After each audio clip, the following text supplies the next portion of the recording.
내가 만약 무주택자다. 근데 지금 집을 사야 되냐라고 하게 되면은 올해는 좀 더 기다리셔 보시는 게 좋으세요. 올해 가장 큰 세 가지는 금리, 네. 정책, PF 이것들이 되게 급변하게 변화갖고 생각보다 내년 초에 가격이 오르기 시작해.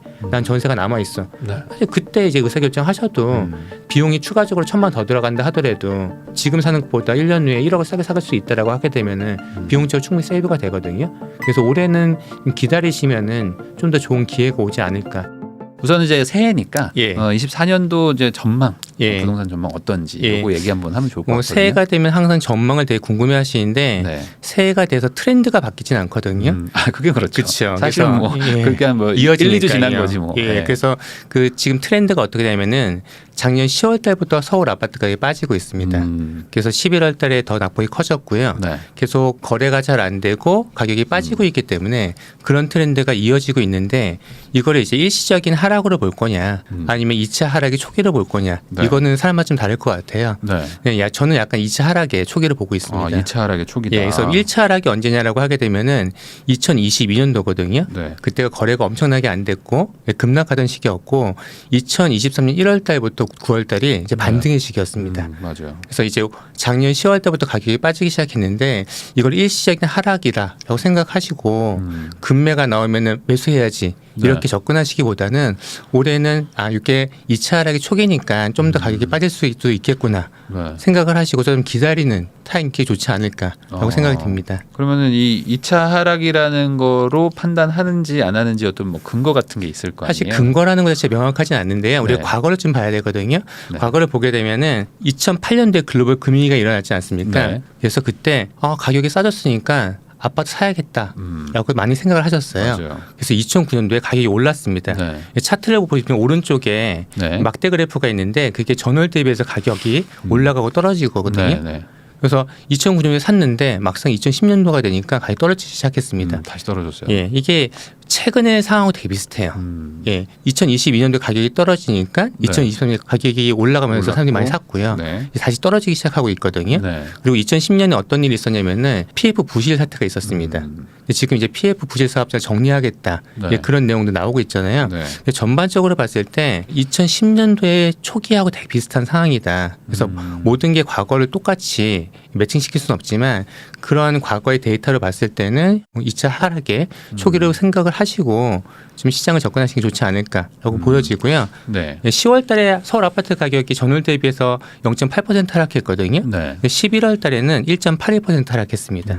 그래서 12월 달에는 1.61% 하락으로 추정하고 있는데 네. 자료를 보시면은 11월 추정치가 1.51이었을 때 네. 실제 떨어진 건 1.81이거든요. 추정치보다 더 많이 떨어졌어요. 네. 그래서 12월 추정치가 11월 때보다 적다라고 해갖고 가격이 적게 떨어지는 게 아니고 일단 떨어지는 트렌드 자체가 계속 이어지고 있다는 걸 처음 네. 보셔야 되고요. 근데 서울, 수도권, 지방 전국적으로 다 떨어지고 있다. 이렇게 생각하셔야 됩니다. 네, 그러면 이제 아까 말씀하셨던 것 중에 이제 그 2010년도가 이제 떠오른다. 그리고 그때도 PF 부실 사태가 있었다. 예. 이제 얘기를 해주셨는데, 그러면 그때랑 지금이 어떤 그 똑같이 어떤 PF를 정리하면서 예. 이제 어떤 추가적인 하락이 온다. 예. 그러면 왜 그렇게 그 하락으로 바뀌는 건지, 이 PF 사태가 정리가 되는 것 자체가 이제 어떤 영향을 주는 건지 예. 궁금합니다. PF 차트도 제가 만들어 갖고 왔는데요. 네. PF 차트를 보면서 이제 2010년도하고 그다음에 2024년도를 먼저 비교를 해드리고요. 네. 그다음에 현재 PF 사태 자체가 PF 부실 이렇게 말씀드리면은 PF가 뭐지? PF 부실이 뭐지?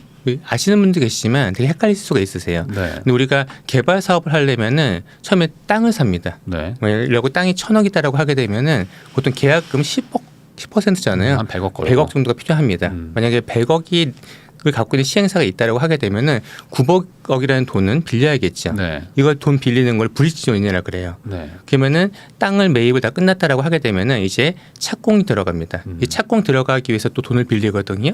이게 본 PF입니다. 네. 근데 이제 사업성이 나오게 되면은 이 브리지론이 본 PF를 받았기 때문에 본 PF 받은 걸로 브리지론을 갚습니다. 네. 아무 문제가 없는 거죠.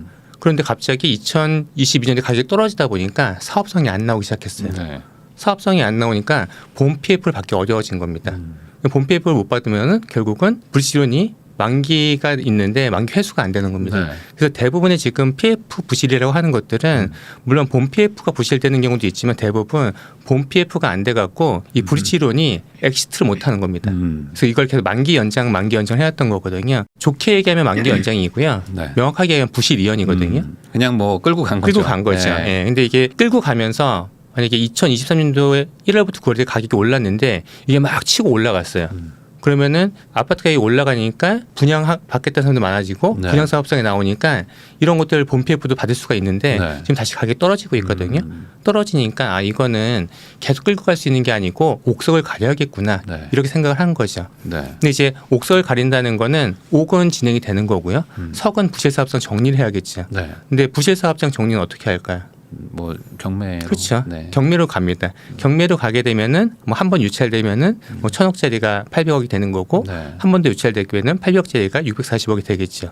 그러면 이제 몇 퍼센트에 이제 이걸 받냐라는 게 중요한 건데 제가 뒤에 차트를 보시면은 이 현황제 자체가 2010년도보다 녹록하진 않습니다. 네. 예, 차트를 보고 말씀드리겠습니다. 2010년도 저축은행 사태 때는 네. 여기 이때도 고점 대비해서 한 20-30%가 빠졌습니다.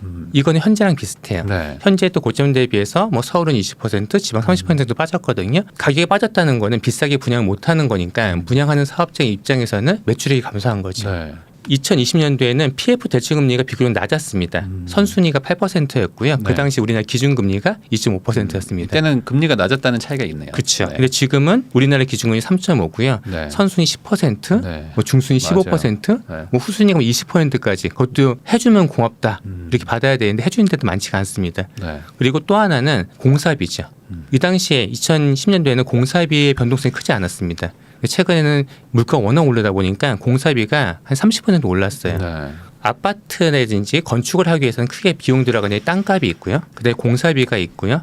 그거를 내 돈으로 하는 게 아니니까 금융비용이 있거든요. 네. 근데 내가 땅은 비쌀 때 사놨어요. 근데 공사비하고 금융비용이 내가 생각했던 것보다 많이 늘어났습니다. 네. 그런데 분양 더 싸게 해야 돼. 사업을 할 수가 없는 거죠. 네. 그래서 이걸 결국 경매로 넘어가게 되면은 2010년도에는 보통 최초 가격 대비해서 20% 정도 다운되면 거래가 됐었거든요. 그러면 지금은 그때보다 상황이 안 좋잖아요. 조달금리도 네. 비싸고 공사비도 늘어났고 그렇다라고 하게 되면은 뭐 제가 땡땡 퍼센트를 퍼시했지만 최소한 20%보다 그 이상은 뭔가 떨어져야지 사겠다는 사람이 나오면 그나마 다행인 상황이거든요. 네. 근데 이렇게 토지 가격이 떨어지게 되면은 큰 기사거리거든요. 네. 크게 기사화가 되겠죠. 그러겠죠. 땡땡이 1,000억 주고 샀던 게 600억에도 사겠다는 사람 없어. 이런 기사 나오게 되면은 심리가 완전 얼어붙습니다. 그렇다 보면은 수익형 부동산이라든지 토지 가격, 뭐 공장 용지 가격도 아 지금 상 진짜 안 좋구나라고 네. 생각하면서 매수 심리는 급격하게 줄어들 거고요. 네. 매도하시는 분들은 아 할까 말까 고민하다가 아 지금이라도 해야지 좀 더 가격 떨어지기 전에 내가 또 회수를 많이 하겠구나 이러면서 매물이 증가할 수가 있거든요. 그래서 이 PF 부실 사업자를 정리하면서 경매 때문에 땅값이 떨어지고 전반적인 부동시장이 심리적인 으로 약화되면서 가격이 좀 오고. 예, 그러면서 그런 것들이 좀 오래 가지 않을까라고 생각이 듭니다. 그러니까 이때 2010년 사태 때만 봐도 사실 지금보다 보면은 훨씬 더 조건들은 다 좋은데 예. 근데도 그때 좀 이렇게 한 20% 빠졌다면은 사실 예. 지금은 저거보다도 더 많이 빠져야 내려가야 되죠. 뭐 정리가 될까 말까인 예. 상황인 거잖아요. 사실 예. 보면은 이 땅값이 낮아진다는 걸 체감하면서 그게 심리를 얼어붙이는 효과 예, 이렇게 맞습니다. 이제 예. 나오기 때문에 매수세가 또 급감하면서 예. 이제 매도 매물이 쌓이면서 이제 가격이 좀 하락할 수밖에 없는. 그렇죠. 아. 결국은 매수세가 붙는다는 거는 실제 가격이 상승하는 게 아니고요. 네. 상승에 대한 기대가 있을 때 매수세가 붙거든요. 근데 상승에 대한 기대보다는 지금 하락에 대한 우려 또는 기대가 많기 때문에 이 매수세가 쉽게 붙긴 쉽지 않습니다. 네, 그래서 이게 일시적이기보다는 약간 조금 이제 좀 중장기적인 하락세로 예. 좀 볼 수밖에 좀 없다. 더 길게 보시는 게 좋다라고 말씀드리고 싶습니다. 네, 그러면은 이 PF 부실 사태는 뭐 사실 뭐 이제 시작이고 사실 아직 예. 정리가 안 됐기 때문에 이게 심리에는 아직 반영은 안 됐다고 봐야 되는 아직 거잖아요. 안 된 거죠. 예. 그런데도 불구하고 지금 약간의 조정이 오는 걸 보면은 예. 상황이 뭐 이렇게 좋아지기는 쉽지 않을 수 있다. 예, 맞습니다. 근데 이제 이런 것도 있지 않습니까? 반대로 이 심리라는 거는 이제 매도자 입장에서는 내가 못 버티겠다라든지 아니면 내가 이거 가격 더 떨어지겠다라는 게 생기면 이제 뭐 심리가 불안해지면서 막 매도를 예. 하는 걸 텐데 이제 지금 뭐 금리 인하 얘기들이 막 나오고 있다 예, 보니까 맞습니다. 이 버티는 부분이라든지 뭐 아까 말한 뭐 상업용 부동산 뭐 대출 받아놓은 분들은 조금만 좀 있으면 좀 나아지겠다. 이 가격에 안 팔아도 되지 않을까? 뭐 이런 생각 하시는 분들도 있을 텐데 예. 지금 이 금리 인하 쪽은 뭐 어떻게 좀 봐야 될까? 미국에서 지금 금리 내린다고 하는데. 네, 미국에서 금리 내린다고 했다가 또 그 다음에 신문 보면 아직은 아니다. 계속 왔다 갔다 하고 있거든요. 네. 금리를 인하할 것 같긴 한데 언제 할 거냐 이거 이 얘기거든요. 사실 금리 인하에 대해서는 경제 전문가들도 맞출 수 없기 때문에 제가 말씀드릴 수 있는 건 아니고요. 만약에 미국이 금리를 인하하게 되면은 한국도 금리를 인하할 수 있는 여력이 생기겠죠. 네. 결국 그 금리를 인하하게 되면 조달 금리가 줄어들고 내가 적은 비용으로 부동산 살 수 있는 기회가 생기기 때문에 매수세는 증가될 걸로 보입니다. 아무래도 심리에 영향을 예. 주겠죠. 근데 이제 우리나라 금리하고 미국 금리하고 지금 2% 포인트 차이거든요. 네. 미국이 상당 기준 5.5고 한국이 지금 3.5라는 얘기예요. 근데 한국이 선제적으로 그렇기 때문에 금리를 내리긴 쉽지 않겠죠. 그래서 지금은 한국 금리보다는 미국 금리를 좀 보셔야 돼요. 네. 그래서 내가 지금 금리를 보고서 지금 의사결정을 하겠다라고 생각하시는 분이 계시다라고 하게 되면은 미국 금리 내릴 때까지 일단 기다리셔야 되고요. 그다음에 미국 금리하고 한국 금리가 지금 2%포인트 갭이 있기 때문에 미국이 내린다 하더라도 한국이 움직이기 위해서는 이 갭이 좀 줄어야 됩니다. 네. 최소 1%포인트 줄어야지 우리나라도 미국이 크게 내리니까 우리가 조금씩이라도 먼저 내려보지 이런 생각을 할 수가 있거든요. 네. 그래서 미국이 금리를 내리고 미국과 한국의 금리 차이가 현재 2%포인트인데 1%포인트까지 줄어들면은 그때 이제 금리 조건 어느 정도 완성이 되어 있다. 네. 이렇게 생각하시면 좋을 것 같습니다. 그러면 지금 그 차이가 1%까지 줄어든다면은 예. 사실 뭐 올해 뭐 지금 연준 의장은 뭐 한 0.75 정도를 얘기를 했는데 예. 그러면 올해 안에는 그 차이가 줄어들기가 쉽지가 않잖아요. 그렇죠. 현실적으로. 예. 그렇게 따지면은 우리나라의 금리 인하는 실질 한 25년 초중순 이상은 가야 된다. 뭐 금리를 워낙 침체가 돼 있기 때문에 뭐 살리기 위해서 금리를 인하한다 하더라도 네. 정말 뭐 0.2%, 25% 조금 움직일 수 있는 것이 네. 너무 선제적으로 들어가긴 좋지 않아 보이고요. 네. 사실 금리가 인하되게 되면은 가격이 떨어지는 상태에서 매수세는 붙을 겁니다. 근데 매수세가 붙는 게 가격이 올라가는 건 아니거든요. 보통 하락기에 후반으로 가게 되면은 네. 가격은 떨어지는데 네. 거래량은 증가됩니다. 그래서 거래량이 증가하면서 가격이 좀 더 떨어지는 네. 이런 경험을 좀 지난 다음에 네. 그 다음에 가격 상승할 수 있지 않을까라고 예상이 됩니다. 그러니까 아무래도 이제 살 사람들이 사서 뭐 손바뀜도 좀 되고 예. 그다음에 좀 진정된 다음에 이제 뭐 어떤 예. 상황에 따라서 올라간다. 예. 그러니까 생각보다 좀 이런 그 하락세가 좀 길어질 수도 있겠네요. 예.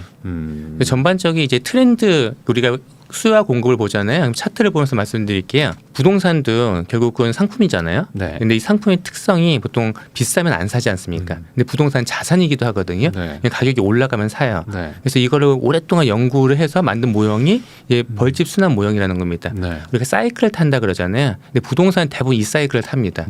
현재 내가 어디에 있는지 알아야 돼요. 네. 뭔가 하려면은. 그래서 1국면부터 6국면이 있는데 이걸 잠깐 설명드리면은 네. 우리가 막 가격이 올라가요. 그러면 가격이 올라가면 사겠다는 사람이 많아지겠죠. 네. 그럼 거래량이 증가됩니다. 이게 1국면이에요. 네. 이게 회복기입니다. 그리고 가격이 너무 올라갔다 싶으면은 이제 무주택자 중심으로 해갖고 정부를 원망을 합니다.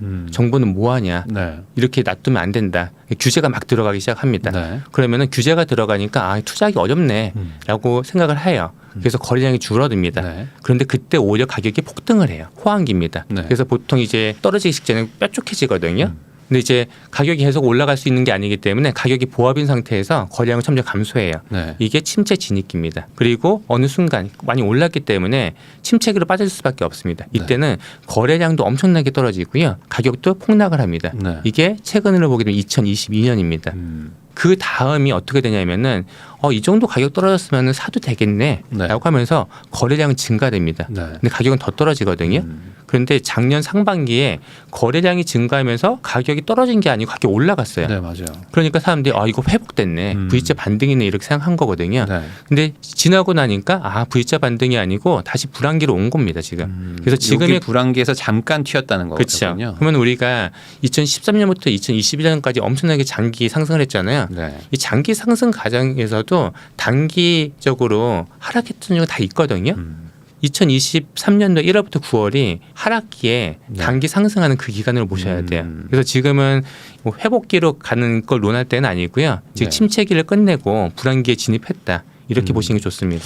하긴 그 2019년인가요? 그때도 좀 빠졌었어요. 예, 가격이 맞습니다. 좀 빠졌다가 이제 코로나 되면서 막 다시 예. 또 올라가고 막 예. 그랬었는데 이게 중간에 어떤 짧은 텀 때문에 사실 뭐 너무 급하게 다시 또 V자 반등을 해버리니까 이 불황기라는 게 끝났구나라고 생각할 수도 있는데 그게 예. 아니라는 거잖아요. 예, 맞습니다.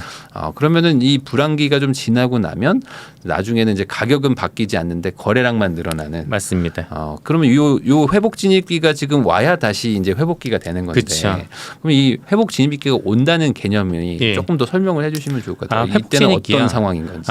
우리가 불안기가 길어지면 사람들이 부동산이나 아파트에 대한 관심이 없어집니다. 네. 대화 자체를 안 하기 네, 시작해요. 맞아요. 예. 그런 일이 벌어지는데 아파트 가격은 보합이거든요. 부익남님께서는 네. 이렇게 아파트 가격이 지금도 10억이고 네. 아니 5년 뒤에도 10억이에요. 그러면 내가 집을 사실 거예요, 아니면 전세를 사실 그러면 거예요? 다들 이제 전세 살려고 그쵸. 하죠. 네. 이게 그거거든요. 회복 진입기가 되면은 가격이 움직이지 않고 사람들이 관심이 없어지니까 집값은 거의 유지가 돼요. 장기 네. 동안. 네. 그러면은 전세 가격이 올라갑니다. 야, 집 갖고 있어봤자 오르지도 않고 세금만 내야 돼. 네. 전세가 유리해라고 전세 가격이 올라가거든요. 전세가율이 몇 퍼센트가 올라가게 되면은 그때가 집 살 타이밍이다. 네. 이제 그런 논리가 그래서 나오는 거예요. 네. 그래서 지금 뭐 전세가율까지 이어서 말씀드리면은 지금 전세가율이 서울의 전세가율이 평균적으로 47%거든요. 네. 그래서 그것도 차트를 보면서 좀 말씀드리겠습니다. 육국면이 되게 되면 집을 안 사게 되는 거죠. 네. 그래서 전세가격이 계속 올라가는데 전세가격이 올라가다 보면은 어떤 경계점을 넘어서게 되면은 이때가 저점인가? 이런 걸 우리가 좀 과거의 데이터를 좀 확인할 수가 있어요. 네. 물론 과거에 이랬으니까 미래도 이럴 거다라고 할 수 있는 건 아니지만 어느 정도 패턴이 비슷하다는 거죠. 네. 그래서 지금 서울의 아파트의 전세가율이 재건축 아파트 포함해서 평균 47%입니다. 네. 예, 10억짜리가 있으면은 4억 7천만이 전세가율이죠. 근데 2008년도 금융위기 때 전세가율이 엄청 낮았어요. 보시면은 34%까지 떨어집니다. 이렇게 전세가격이 떨어진 이유가 가격 침체가 되잖아요. 그러면 매매 가격이 떨어지면은 네. 전세가도 같이 떨어지지 않습니까? 네. 그런데 전세가 더 떨어지는 거예요. 그래서 이거를 이해하시기 위해서는 호황기 때 아파트 분양을 많이 하지 않습니까? 네. 근데 그게 입주하려면 3년 후가 돼요. 그때 침체기로 빠져질 경우가 높아요. 네. 입주 물량은 많은데 아파트 가격이 빠져. 그러니까 전세가 막 그러면 더 빠지고. 전세가 물량이 더 많으니까 더 빠지는 거죠. 네. 그래서 전세가율이 이렇게 나락으로 떨어지거든요. 네. 그래서 2008년도에는 34%까지 떨어졌습니다. 네. 계속 올라가는 거죠. 이제 2013년도에 60%를 돌파하게 돼요. 네. 그리고 2013년도가 지지부진하긴 하지만 상승의 완전 초입이거든요. 네. 이때부터 가격이 쫙 올라가기 시작합니다. 그래서 지금 이제 47%였던 전세가율이 한 60% 정도 수준까지 올라가는 걸 좀 기다리실 필요가 있으세요. 그래서 이걸 금리랑 연동시켜서 말씀드리면은 미국이 금리를 인하해서 한국과 미국의 금리 차이가 한 1%포인트 정도 수준까지 네. 줄어들고 사람들이 지금 집값 떨어지는데 왜 집을 사? 아니면 집값 오르지도 않는데 왜 집을 사? 하면서 전세를 점점 살기 시작하거든요. 그러면 전세가율이 올라가서 그냥 60% 정도 육박할 때 그때가 1차적인 매수 타이밍이 아닐까라고 예상이 됩니다. 물론 이게 뭐 전세가율이라는 게 이제 뭐 정책도 다르고 막 뭐 대출 뭐 제도도 다르기 때문에 뭐 딱 똑같이 60% 된다 이런 건 그렇죠. 아니지만 예.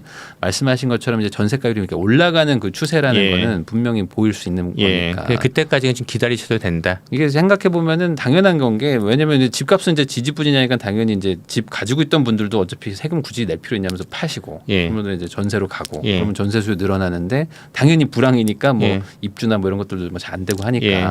그러면서 전세가가 좀 올라가면은 그러더라고요. 이제 한 60-70%? 한 지방 같은 데는 뭐 조금 더 평균보다 더 높아지면은 이 돈 내고 전세 살 바에는 그냥 집 사자 이런 분위기가 나중에 오긴 오더라고요. 근데 그 그때가. 분위기가 왔을 때 막상 안 사세요. 왜냐하면 내가 집값 너무 오랫동안 안 오르는 걸 알고 있으니까. 네. 그래서 우리가 이런 얘기 하잖아요. 주식시장에 누가 오면은 네. 이 꼭지다 이런 얘기 하잖아요. 그런 거 있죠. 예, 그래서 이 부동산 시장에서도 집주인이 이 얘기하면 이게 바닥이다 하는 게 있어요.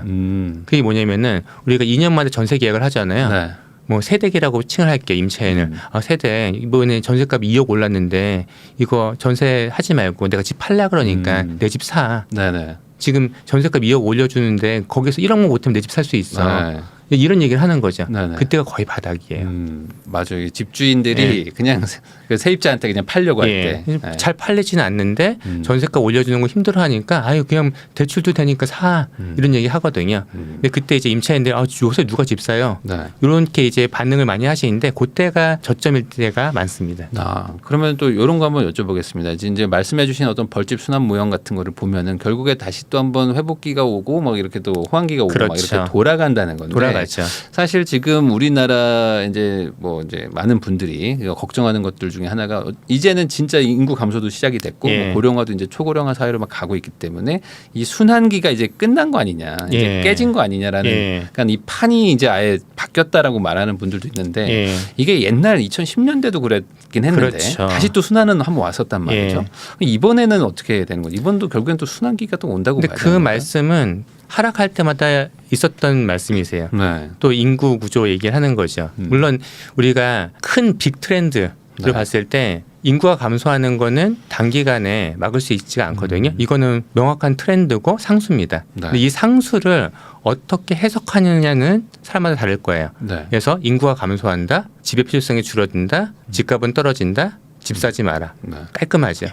하지만 이렇게 될 가능성이 높은지 아니면은 인구가 감소한다, 네. 하지만 살고 싶어하는 지역은 사람들마다 다 비슷하다. 네. 그쪽으로 수요가 몰리기 때문에 차별화가 진행된다. 이렇게 볼 것인지는 다르다는 거죠. 그래서 현실적으로는 후자인 경우가 많아요. 그러니까 인구가 감소하게 되면은 예전에는 다 올랐던 전국이 다 같이 올랐다라고 하게 되면은 점점 차별화가 심해진다라고 네. 보시면 됩니다. 그래서 제가 차별화 관련된 차트도 만들어갖고 왔는데요. 그걸 보면서 말씀드리겠습니다. 네. 인구가 감소하면 차별화가 된다고 생각하시면 되는데요. 그러면 차별화가 앞으로 진행될 거고 지금까지 진행 안 됐냐? 그렇지 않습니다. 이미 진행되고 있어요. 그래서 저희가 데이터를 보고 말씀드릴 건데 2020년부터 23년까지 네. 23년 동안 당연히 가격은 올랐겠죠. 근데 서울의 아파트 가격 3.3제곱미터당 가격이 679만 원에서 네. 예, 작년 말에 4,007만 원까지 상승합니다. 네. 490%가 올랐어요.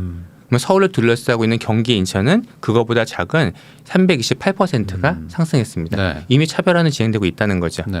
물론 혹자는 이렇게 말씀할 수 있으세요. 야, 서울에 재건축이 많이 되면은 새 아파트 가격 올리고 네. 꼭 재건축 아파트 될 것도 3.3제곱미터 가격 올라가지 않냐 이렇게 말씀하실 수 있거든요. 물론 그것도 틀리진 않습니다. 비슷한 조건을 갖고서 말씀드리면은 일기 신도시가 이해하기 편하세요. 네. 일기 신도시는 시청 중심으로 20km 반경에 만들었거든요. 같은 기간에 분당의 가격은 3.3제곱미터 655만 원에서 3,488만 원까지 상승합니다. 네. 서울보다 서울만큼 올랐네요. 예, 433%가 상승하고요. 네. 반면에 일산은 277%가 상승해요. 분당하고 일산은 1990년도에 입주를 하거든요. 거의 여기는 재건축이 없어요. 동일한 조건이라는 거죠. 근데 왜 분당은 가격이 이렇게 많이 올라갔고 일산 적게 올라가는 거죠. 네. 여기 핵심은 차별화예요. 근데 그 차별화가 뭐냐? 결국은 일자리입니다. 서울에 일자리가 많기 때문에 사람들이 서울 얘기하는데 명확하게 얘기하면은 서울을 통틀어 얘기하시면 안 되고요. 네. 서울에서 좋은 회사들이 모여 있는 곳들. 그게 도심, 네. 여의도, 강남이죠. 네. 여기 접근성이 좋으면은 더 많이 올라가는 거고요. 거기 접근성이 떨어지면은 좀 덜 올라가는 겁니다. 서울 안에서도. 분당 같은 경우에는 강남 접근성이 워낙 좋은데 일산은 여의도도 멀고요. 네. 도심도 멀어요. 강남은 완전 더더욱 멀죠. 멀고. 예. 그리고 또 분당은 또 판교 신도시에 네. 또 판교 테크노 이렇게 생겼거든요. 그럼 결국은 이렇게 일자리하고 얼마나 가까이 있냐가 되게 중요해요. 이 차별화가 인구가 줄어들면 점점 될 건데 그 차별의 핵심은 뭐냐? 일자리하고 내 집이 얼마나 가까이 있냐. 여기 직주 근접에 따라 갖고 그 차별화가 점점 심화된다라고 네. 보시면 됩니다. 그러면은 오르는 지역은 계속 오를 거냐? 네. 그게 정말 고민일 수 있는데 이 부동산 가격이 뭐에 영향을 제일 많이 받을까요? 많은 분들은 인구라고 얘기하시는 분들도 예. 많겠지만 예. 사실은 이것도 투자 자산이기 때문에 예. 어떤 유동성이나 이런 것들에 대해서 그쵸. 영향도 받잖아요. 그래서 뭐 경제 성장률 갖고 매칭하시는 분도 계시고 네. 뭐 물가 상승률 갖고 매칭시키는 분 계신데 가장 장기 트렌드 봤을 때 부동산 가격이 따라가는 거는 광의의 통화 그리고 유동성 M2입니다. 그래서 M2하고 정말 이 부동산 가격이 얼마나 매칭이 되는지 그걸 제가 차트로 또 보여드리면서 말씀드리겠습니다. 일단 광의의 통화 자체가 2000년부터 2023년도까지 얼마 증가했냐면요. M2 기준으로 했을 때 691조에서 네. 3,857조까지 증가합니다. 네. 그래서 배율로 치면은 5.6배가 증가해요. 5.6배의 규모가 커졌다는 거는 반대로 얘기하면은 화폐 가치가 그만큼 낮아진 거죠. 네. 예. 그래서 서울 아파트 가격 이때 어떻게 되느냐? 제곱미터당 679만 원에서 4.7만 원까지 상승합니다. 그래서 5.9배가 네. 올라가요. 거의 비슷하죠. M2랑 거의 비슷한 거네요. 예. 근데 여기서 중요한 거는 장기적으로 수렴한다는 겁니다. 이걸 네. 되게 명확하게 하셔야 돼요. 왜냐면 M2는 거의 매년 증가해요. 6, 7%, 뭐 코로나 때 15%, 긴축하면 5%. 미국 같이 엄청나게 긴축을 하면은 뭐 2022년도에 M2가 떨어지기도 합니다. 네. 근데 그 정도의 긴축이 아니면은 매년 올라간다는 거죠. 그러면은 부동산 가격이 매년 올라가나요? 그건 아니겠죠. 네. 떨어질 때 당연히 있습니다. 장기적으로 보게 되면은 떨어진 것들은 올라갈 때 이 M2를 많이 하기 위해서 더 많이 올라가요. 와, 너무 많이 올라가는 거 아니야? 라고 생각하시는데 그동안 못 올라갔던 거를 약간 땡겨서 올라가는 거거든요. 그래서 하락하게 되면은 또 상승할 때 더 큰 폭으로 상승을 하는 거죠. 좀 더 장기 데이터를 보게 되면은 87년부터 M2를 발표하는데 87년도에 압구정 미성 아파트가 이제 입주합니다. 네. 입주하는데 41평형 기준으로 말씀드리면은 입주할 때 분양 가격이 6,360만 원이에요. 네, 평당 가격이 아니죠. 그렇죠. 네. 평당 가격이 아니고 한 채 가격입니다. 네. 근데 그게 지금 얼마냐면은 이제 2023년도 10월 기준으로 말씀드린 이유는 M2가 그때까지거든요. 그때 기준으로 39억 4천만 원입니다. 네, 그러니까 60배가 올랐네요. 62배가 올랐는데 M2가 62주에서 3,758조까지 61배가 증가해요. 그러니까 이게 큰 장기 시계열로 보면은 거의 맞다. 맞죠. 그래서 네. 여기서 보셔야 되는 거는 아파트 가격은 결국은 이 경제 안에 있는 거고 경제라는 게 결국 돈의 네. 흐름, 돈의 유동성이기 때문에 유동성이 얼마나 많이 풀려 있냐에 따라 갖고 거기 수렴하는 걸로 간다. 네. 그래서 첫 번째는 장기 수렴이라는 거, 이 장기라는 거에 방점을 찍으셨고요. 두 번째는 차별화가 진행되고 있잖아요. 네. 근데 압구정이 이 정도 M2를 따라가는 수준이다라고 하게 되면은 압구정보다 입지적으로 떨어지는 곳은 M2만큼 수렴을 못 하겠죠. 네. 예, 그래서 그 차별화는 꼭 염두를 해두셔야 됩니다. 그래서 사람들이 거주 수요가 높은 것들은 M2에 장기적으로도 계속 수렴할 가능성이 매우 높다. 이렇게 보셔야 됩니다. 네. 그래가지고 이 M2 그래프를 가지고 이제 집을 언제 살지 말지를 판단하는 분들도 있더라고요. 아무래도 이제 예. 저렇게 뭐 불경기 때는 이게 상대적으로 M2보다 좀 낮을 때니까 예. 이때는 뭐 부동산으로 갈 돈이 뭐 은행이나 다른 데 가 있다고 보는 거겠죠. 예. 그러다가 이제 너무 싸다 싶으면은 또 예. 갑자기 몰리고 예. 이런 것들이 반복되는 거 아닌가? 예, 계속 아닌가. 순환은 반복된다. 근데 차별화가 진행된다. 네. 이 정도로 정리하면 좋을 것 같습니다. 네, 그러면 지금 요 그래프에서 좀 궁금하신 게 있으실 것 같은데 아마 그럼 지금 거의 지금 붙어가는 상황이라면은 약간의 조금 뭐 이제 이것도 뭐 단기니까 뭐 알 수는 없지만 그래도 이제 상당 부분 이제 거품이 좀 해소되는 구간으로 들어가고 있다고 봐야 되는 건가요? 이거 어떻게 되는 건가요?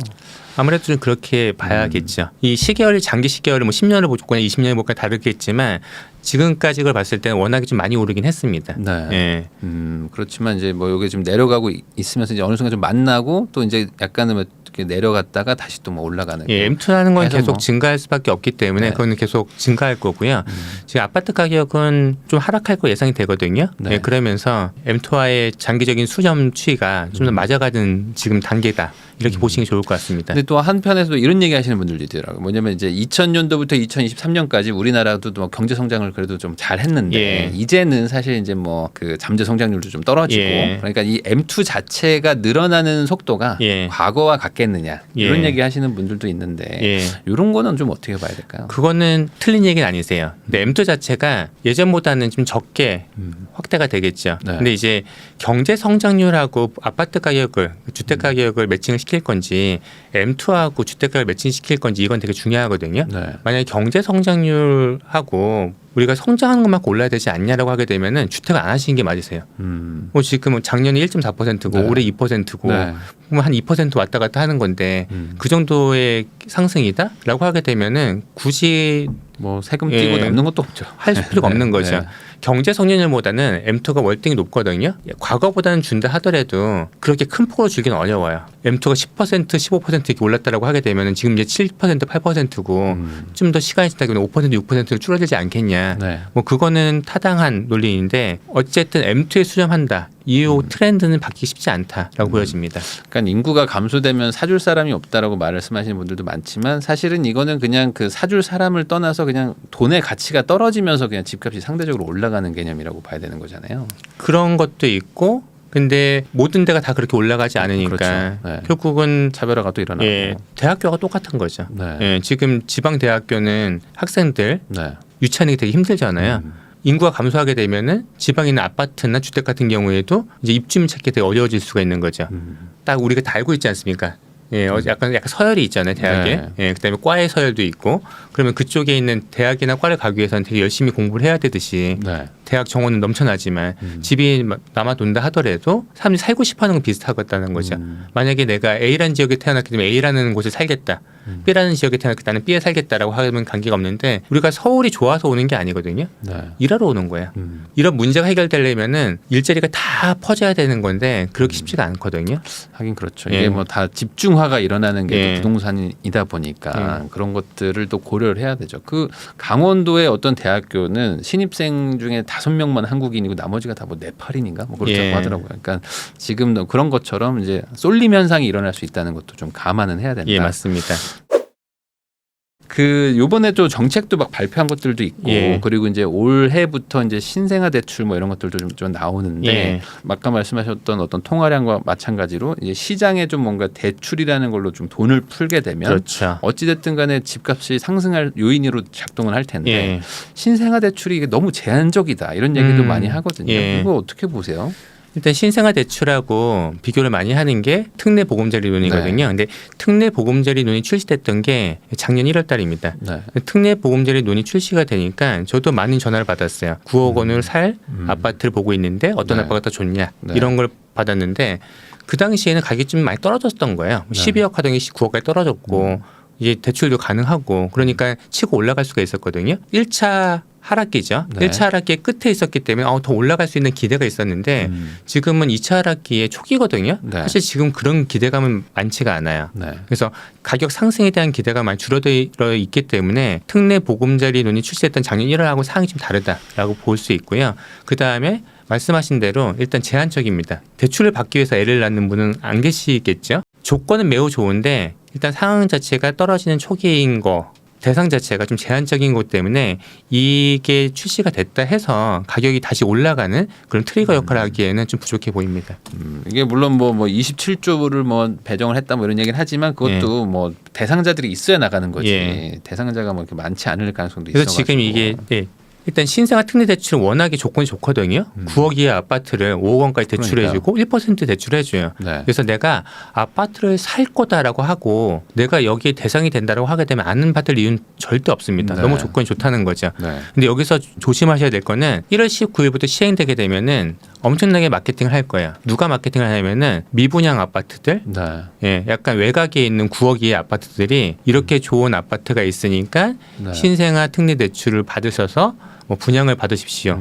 이런 것도 이제 마케팅을 많이 할 거예요. 네. 결국 내가 뭔가 살 때 비용을 줄이는 것도 좋지만 결국 좋은 상품을 사는 게 중요하거든요. 맞아요. 이게 좋은 상품이다. 근데 어차피 살 거다. 내가 여기에 대출도 이걸 받을 수 있다라고 하게 되면 안 할 이유가 없겠죠. 네. 그런데 내가 좋은 조건에 대출을 받을 수 있는데 그거를 이용하는 마케팅을 하는데 늘어날 거예요. 약간 지하철에서 멀고 나홀로 단지고 근데 신축이 난 이유로 되게 비싼 아파트들 네. 예, 그런 아파트 이제 되게 펌핑을 할 거거든요. 예, 그런 거를 좀 주의하셔야 돼요.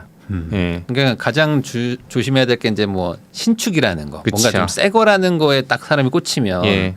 이제 다른 거 안 보는데 맞습니다. 그런 게 아니라 이제 말씀하신 대로 입지나 이런 것들 예. 사람들이 몰릴 만한 걸로 예. 가야 된다. 새 맞습니다. 거가 아니라. 그래서 처음 사시는 분들이 제일 좋아하시는 것도 그렇고 되게 신축을 좋아하세요. 새 집 네. 좋잖아요. 그렇죠. 근데 신축은 결국 시간이 지나면 다 구축되거든요.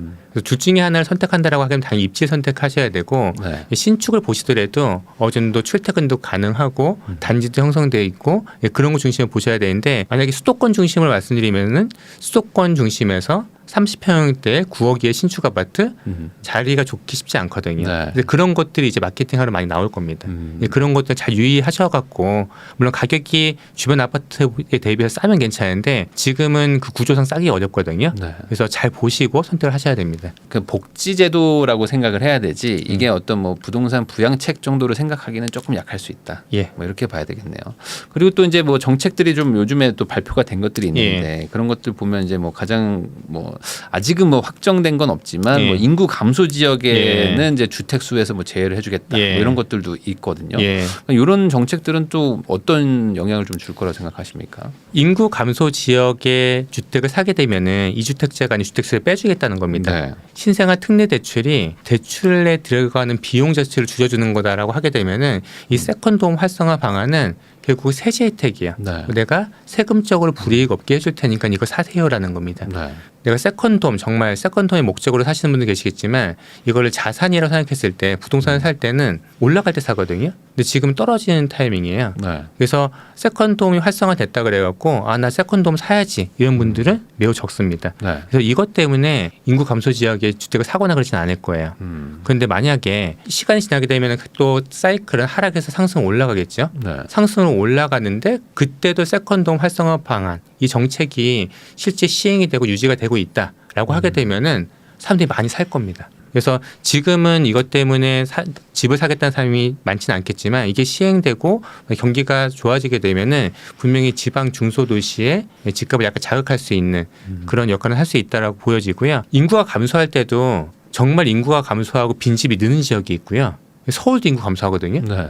그래서 서울은 인구가 감소하는 게 집이 부족해서 감소하는 거예요. 그래서 인구 감소의 패턴을 잘 봐야 됩니다. 근데 결국은 우리가 예전에 전 정부에서 막 찍어줬잖아요. 네. 규제 지역 여기. 그래서 사람들이 다 규제 지역으로 몰리지 않았습니까? 네. 야 여기가 오르는 지역이구나. 저도 약간 이래서 봅니다. 어. 여기는 장기적으로 네. 떨어지는 곳들이에요. 네. 그리고 시간적으로 길게 보게 되면은 다른 데보다 오를 때 적게 오르는 지역이거든요. 그래서 이거는 투자 목적이 아니고 정말 내가 세컨드홈으로 생각하는 분들은 생각할 수 있는데 이걸 투자 목적으로 간다라고 하게 되면 정말 상승기 때 단기적으로 치고 나오셔야 되는 예, 그런 느낌으로 받아들여야 되는 거고요. 또 세컨드홈 활성화 방안이 생기게 되면은 이 전원주택 네. 이 분양하시는 분들이 되게 좋아하십니다. 그러겠죠. 조심하셔야 됩니다. 전원주택은 정말 들어가면 못 나오십니다. 네. 그래서 전원주택을 사보겠다 생각하시는 분들이 세제적으로 내가 불이익 없으니까 사봐야지. 그거는 정말 말리고 싶습니다. 네. 물론 이제 뭐 1, 2억 뭐 아니면 2, 3억으로 이제 뭐 별장처럼 가지고 있으면 좋겠다 정도로 생각하시고 사시는 건 괜찮지만 요구에 뭐 이제 세제 혜택도 있으니까 뭐 이제 투자적으로 괜찮지 않을까 뭐 이런 식으로 생각은 좀 금물이다. 투자적으로 하시는 거는 지금은 네. 시기적인 게 아니고요. 뭐 상승기 때는 뭐 작은 금액으로 투자할 수 있으니까 그것도 충분히 검토는 가능해 보이긴 합니다. 네. 근데 이제 그때쯤 되면 또 이런 것도 정책도 없어지고 막 또 그러니까 그럴 수도 있죠. 이게 결국에 지금은 이렇게 해석하는 게 좋지 않을까? 그러니까 이쪽 그 인구 감소 지역에도 집을 팔고 싶은 분들이 분명히 있을 텐데 그런 분들의 집을 사줄 수요가 지금 없다 보니까 이제 약간 이런 식으로 좀 수요를 조금 풀어주는 게 아닌가. 그러니까 뭐 돈 생각 안 하고 사실 분들은 사라 뭐 약간 이런 느낌으로 정책을 만든 게 아닌가 싶기는 해요. 허들은 줄인다 뭐 이런 거 될 수 있죠. 대책 나온 것들 중에 또 하나가 이제 그 신축이지만 뭐 이제 뭐 빌라라든지 아니면 뭐 오피스텔 같은 거 도시형 생활주택 같은 거 사면은 또 주택수에서 또 빼준다. 그러니까 신축을 좀 분양받아라 뭐 이런 것들이 좀 있었는데 요거는 시장에 어떤 영향을 줄 거라고 보세요? 근데 결국은 사람들이 원하는 건 아파트거든요. 네. 빌라라든지 그런 것들은 올라갈 때도 아파트보다 적게 올라가기 때문에 네. 우리가 입지도 중요하고 타이밍도 중요하지만 주택 유용이라는 것도 되게 중요하거든요. 그래서 우리나라는 기승전 아파트입니다. 네. 예. 물론 이제 내가 아파트에 들어갈 정도의 자산 아직 못 모았어. 그러면 다른 옵션도 생각할 수 있겠지만 올라갈 때 보게 되면은 단지가 형성되는 아파트가 10억이다라고 하게 되면은 비싼 시기, 비싼 지역에 지어졌다라고 하게 되면은 나홀로 아파트, 뭐 주성 모카 네. 이런 것들은 8억이에요. 네. 20% 감가가 됩니다. 그리고 빌라가 있다라고 하게 되면은 비싼 시기, 비싼 지역이다 6억입니다. 40%가 더 싸요. 네. 근데 이게 시간을 지나면 상승과 하락을 반복하다 보면은 이 갭이 점점 벌어지거든요. 네. 사고 팔기도 아파트 단지가 있는 게 훨씬 편하고 그래서 타이밍도 중요하고 입지도 중요하지만 내가 여러 가지 상황을 봤을 때 결국은 이제 잘 팔 수 있는 이 부동산은 황금성이 되게 중요한데 황금성 높고 투자성도 좋은 거는 우리나라에서는 단지가 형성된 아파트 이런 걸 좀 생각해 보실 필요는 있습니다. 네. 그래서 이제 이런 정책들도 좀 시장에는 좀 제한적으로 맞습니다. 영향을 줄 것 같다. 아무래도 뭐 이제 다주택을 희망하시는 분들을 대상으로 만든 정책이긴 하겠지만 좀 수요가 좀 실제로 움직이기는 좀 어려울 수 있다. 이렇게 맞습니다. 봐야 되겠죠. 수요는 있겠지만 이거 자체가 이런 정책 때문에 다시 가격이 상승하는 그런 효과를 기대하기 쉽지 않습니다. 근데 또 이렇게 정책적으로 뭔가 좀 이렇게 매수를 또 권하고 뭔가 이렇게 좀 좀 사세요라는 정책이 나오는 반면에 또 반대로 또 스트레스 DSR도 막 적용한다고 예. 하고 대출 규제도 뭐 또 하고 막 이런 것들을 예. 보면은 한쪽에서는 또 이제 유동성을 또 잠그는 걸 또 하고 예. 있단 말이죠. 그 정부가 원하는 어떤 의도는 뭔지 그리고 이게 어떤 영향을 줄지도 한번 좀 궁금합니다. 사실 지금 워낙에 크게 이슈가 되고 있는 게 가계부채 증가잖아요. 네. 연체율이 늘어나고 있기 때문에 그거는 현재는 가계부채를 관리할 수밖에 없기 때문에 그건 진행할 수밖에 없다고 예상이 되고요. 그러니까 이게 풀어주는 것들은 거래가 활성화거든요. 이 가격을 올리기 위함이라기보다는 거래가 활성화돼야지 경기가 돌고 네. 경기가 돌아야지 전반적으로 좀 괜찮아지기 때문에 거래 활성화 방향이다 저는 생각이 되고요. 네. 하지만 너무 거래가 활성화시키기 위해서 대출까지 풀어주게 되면은 더 큰 문제가 생기기 때문에 스트레스 DSR도 도입 예정인 거라고 생각해야 됩니다. 엄청나게 지금 막 떨어진 것도 아니고요. 2차 하락이 이제 시작된 거기 때문에 네. 오히려 이제 가격보다는 더 중요한 건 거래량입니다. 네. 어떻게 거래할 수 있는 허들이 있으면은 허들을 없애주는 역할을 좀 하려고 노력하고 있는 걸 보여집니다. 근데 이제 저도 이제 정책을 보는데 보면은 이제 뭔가 그 사실 거래를 좀 활성화하려고 하면은 이제 돈이 좀 여유가 있는 사람들이 좀 여러 채를 사면서 뭔가 예. 좀 거래량이 좀 물꼬가 터질 텐데 예. 그 다주택자가 이렇게 집을 사게 하는 거는 여전히 좀 이렇게 막고 있는 것 같기는 해요. 예. 아파트를 사게 하는 거는. 지금 다주택자 관련돼 갖고는 규제 지역이 세 군데잖아요. 네네. 강남 3구하고 용산구 네. 이 네 개 구인데 강남 3구하고 용산구에 2주택을 살 때는 취득세가 중과되는 거거든요. 네. 아직까지는 중과예요. 법 개정이 돼야지 이제 일반 가세 된다는 건데 그런 것 때문에 이제 사고 파는데 좀 제한이 있긴 합니다. 예. 네. 그리고 이제 뭐 지방에도 뭐 산다고 해도 뭐 세 채 네 채 사는 순간 또 막 또 중과가 그렇죠. 되니까. 예. 또 얘기했던 것 중에 하나가 이제 본격적으로 일기 신도시 이제 노후 계획 단지에다가 이제 뭐 선도지구를 지정해가지고 재건축 되는 걸 보여주겠다 뭐 예. 이런 얘기를 했는데 예.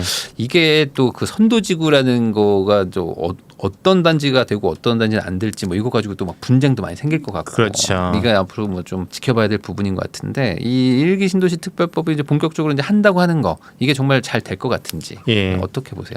일기 신도시 특별법이 통과된 건 아니고요. 일시 부동산 대책에 네. 포함되어 있거든요. 결국은 재건축을 하기 위한 연한 안전진단을 30년 되면 받기 시작하는데 30년이 지나면 면제 주겠다는 겁니다. 근데 일기 신도시는 대부분 다 30년이 지났기 때문에 네. 이제 면제가 된 거죠. 네. 면제가 된 상태에서 일기 신도시의 특별법에 준하게 2024년부터 선도지구를 만들겠다는 거거든요.